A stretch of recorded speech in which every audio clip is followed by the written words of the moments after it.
Alright, this is one of those few times. I post here because usually these problems aren't as bad and I can handle them on my own. This time, however, it's gonna be a little crazy. Let me start from the get-go. Basically, what happens in my family is that my husband Gail is very attached to his family, especially his parents. It's gone to the point where if they jump, he's not going to ask why. Instead, he's going to ask how high. Obviously, that level of dependence and trust can sometimes come back to bite you even when you don't realize it. That's what's happening with Gail. He doesn't realize how damaging his dependence is getting, and when I try to tell him about it, he just gets mad at me. The very main reason that all this happened, and the reason I'm posting this story, is because my husband has been spoiling them since the very beginning. I get wanting to take care of your parents. I do. If my parents were living near us, I'd like to take care of them as much as possible too. But I would not do it to the extent that Gail and I do. That's the limit that I understand we don't have to cross. But Gail, unfortunately, does not. My in-laws have been asking us for money. Since we've both got stable incomes, and it's not like my in-laws are not well off or anything like that. They don't necessarily need the money from us. They can support themselves and even afford certain luxuries, so they don't need to ask for money, but they still do. Initially, I was okay with it because I understood that they're Gail's parents, and I'd need to fit them into our lives as well, but over time I got a bit icky about it. We've sent them so much money over the past years that if we saved that amount, we'd be able to go abroad on a vacation twice. I told Gail that he should not spend all his money on them simply because, well, then there's nothing left for us to save. But he did not understand. He started arguing with me, telling me that we're living a comfortable and well-fed life. So why can't this spare some extra money we have and just give it to his parents? I tried to make him understand that it's not about not supporting them. It's about him not caring about supporting me. We would need money if we ever decided to have kids, and if we wanted to make a big purchase or anything like that. It looked like he understood my point, but he still was not willing to stop giving them money. That made me so angry that I almost left the house that night. My anger was fueled even more when I remembered how they treated me in the past. If they were nice and loving ones who treated me well and let me feel like I was actually a part of the family, maybe I'd be nicer to them. They were horrible to me. They never made me feel like I was a part of the family at all. And when I needed them to be there for me, they weren't. When Gail and I got married, we weren't that well off. I had just graduated, and it had not been that long since Gail started working as well. This meant that we didn't actually have enough money to invest in a house and buy it. I perfectly remember Gail and I going to my in-laws and having a proper discussion with them, telling them about everything we're going through and making them explain how hard it is. However, when we asked for some money to start the process, they immediately said no. It's like they did not even take any time to think it through. Instead, they just gave us an hour-long lecture on how we're adults now, so we need to be responsible and take care of our savings and whatnot. They told us that we needed to work extra hard to achieve our dreams and every other crap they could possibly spit from their mouth. I was a bit frustrated at their response, but I decided not to say anything and just kept my thoughts to myself. It was heartbreaking to see them not helping out their own children, but if Gail was okay with it, then I thought I needed to be fine with it as well. But then they did it again a year and a half ago. I inherited a house from my mother. It was a beautiful house, but it needed a lot of work. Obviously, we did not have the money or the resources needed to make these changes. I mean, we had some of the money saved, but we needed a bit more than that, and so we decided to ask my in-laws again for some money. Just a little sum of money to help us get the house ready to live in, but they said no to that too. And instead, they told us to earn our money and stop asking them for money. Not just that, but they told me to sell the house and invest in something that's actually useful and not something that looks like crap. As soon as I heard that, there were fumes coming out of my ears. This house was very precious to me as something that was connected to my mother, and to hear my in-laws talking about it like it was trash was very hurtful. I did not express that to them because I thought I would look rude, but I should have. Maybe then they would not be as shameless as they are right now. I'll tell you guys exactly why they're shameless though. So basically, after they rejected us, I gathered money and worked my butt off to renovate the house. I made it look presentable, and I made it look amazing. It was hard. But once I started earning as well, things got a bit easier so I could manage it. Anyways, it had been a few months since I invited my in-laws for dinner for my mother-in-law's birthday. By that time, the house looked absolutely incredible. I made it as perfect as I could, and I was very proud of it. Moving on, the day they actually came over for dinner, I was expected to go pretty well because, well, usually, if it's not money related, the conversation stays pretty squabble-free. Obviously, with these people, there's not one moment where you're not discussing money. So they come over, and as soon as they enter the house, their eyes go wide. Internally, I'm smirking because I know they did not expect me to go this hard on the renovation. Wide-eyed. They're completing my house way too much. I mean, some compliments are fine, like, oh, you did a wonderful job, or oh, your house looks incredible. But there was so much more. Every part of the house they'd stop, inspect, and then just ask me how much it cost. Why would they ask that for some stuff? Yeah, I get curious about it, especially because they knew we did not have the money. It's not like they gave us the money either, so I'm sure they were curious as to how I managed to afford all this, but honestly, I found their questions a little rude. It just felt way too forced. Like they weren't actually interested in the job I did or how pretty I made it look. They were just interested in how much it cost, and I actually did not realize it back then, but after what happened during dinner, it all made complete sense to me. Dinner was chaotic, to say the least. It started out very decent. It was a good conversation going on, and it even had a nice flow to it. But then my mother-in-law started talking about dream vacations.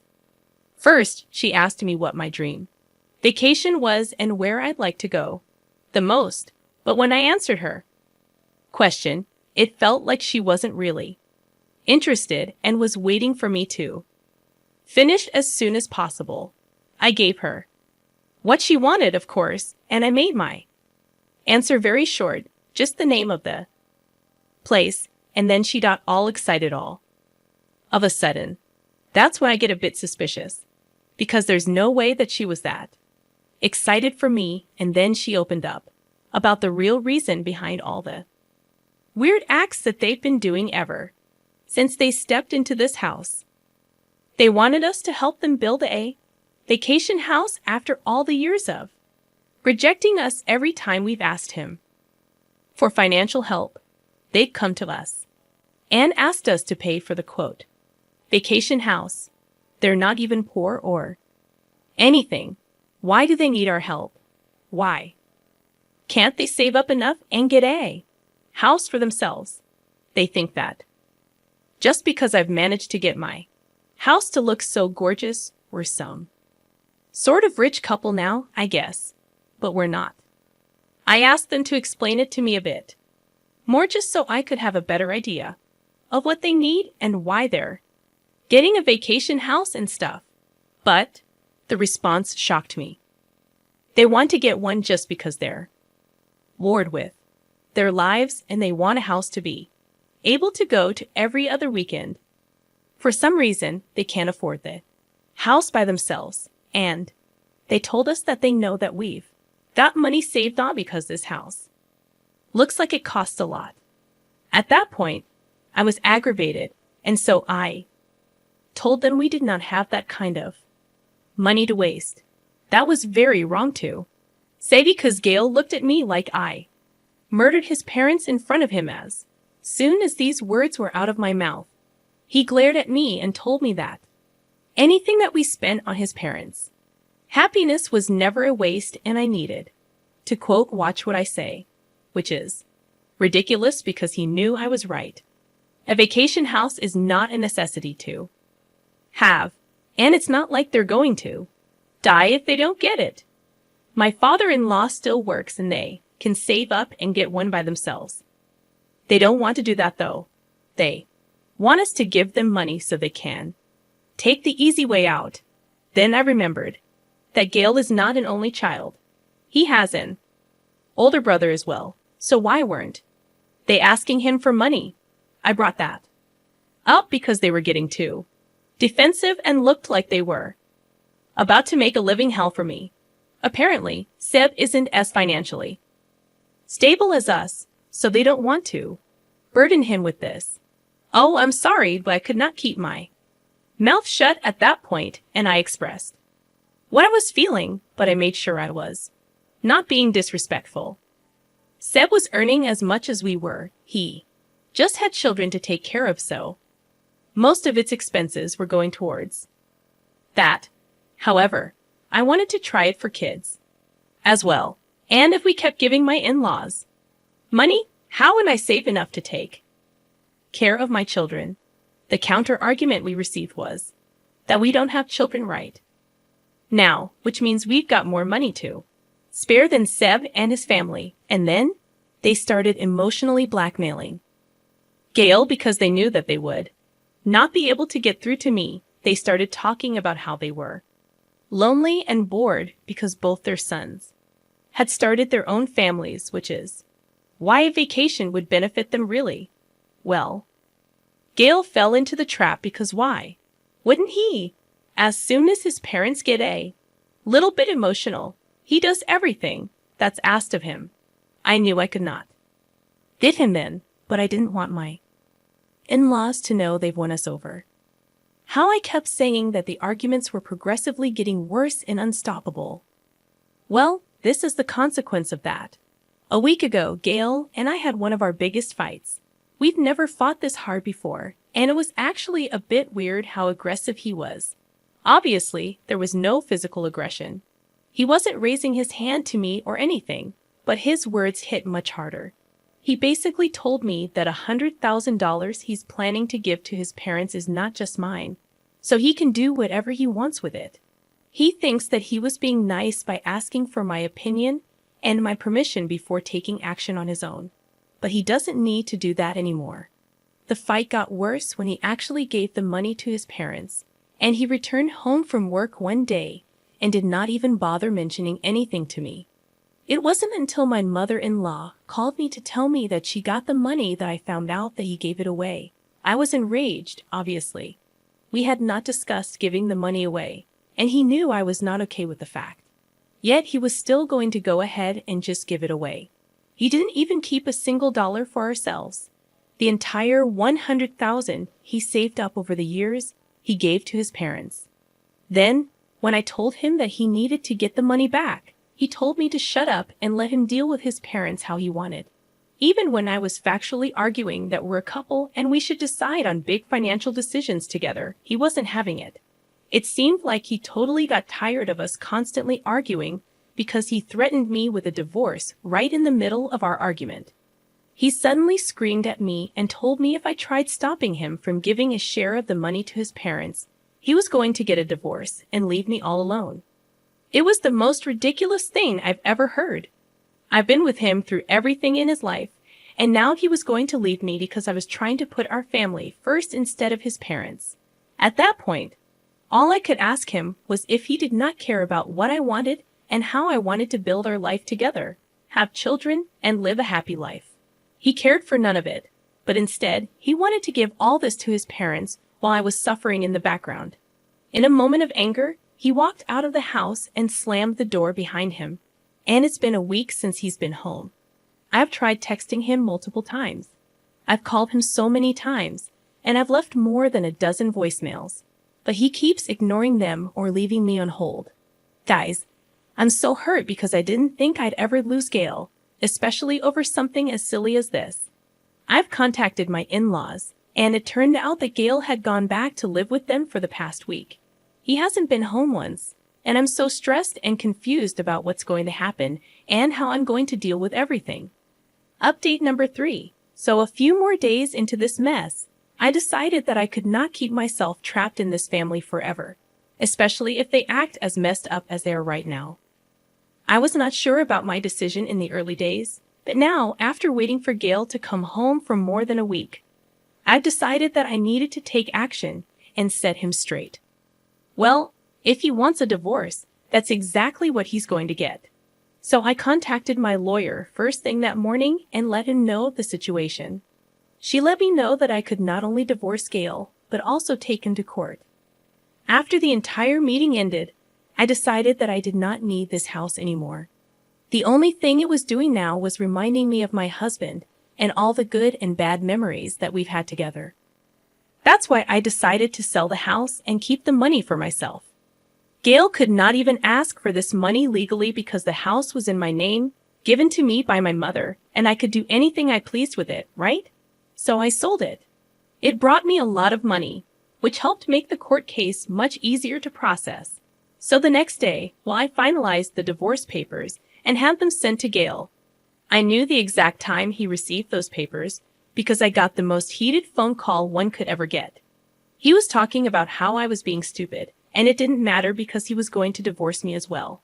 And then he got to find out about me taking him to court, and he absolutely exploded. Obviously, no one wants to go there or anything, but I hung up on him midway because I've had enough of his anger now. Then the days of the court case came. I was feeling all kinds of jitters, and I was nervous. What if it went wrong? What if I lose the money I've made from selling the house? All these kinds of questions were raising in my head. But I did not let them take control of me. I got dressed in a way that I said was confident, put my best smile on, and I reached the court doors. It was the final hearing of the divorce, and it went incredibly well.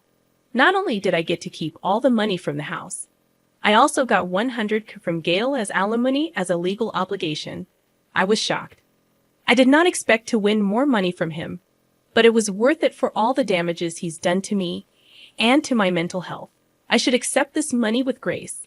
The sour expression on their faces just added to my glee, and I knew that they thought that they could rob me of my money and my house, but they probably weren't expecting to lose everything themselves.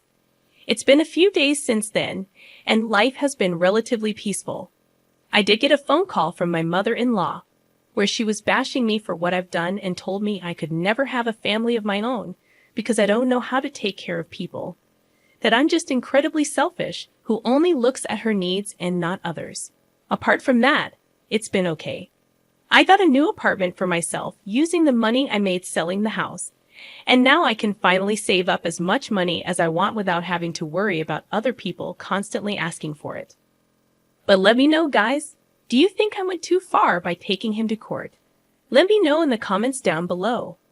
I was a little surprised when I was reading the comment section of this one. Let me break down what some of the comments were saying. Some of them were actually coming up with the idea by saying, you know what? I don't really blame Gail. I mean, what's wrong with giving your parents $100,000 when you have $200,000?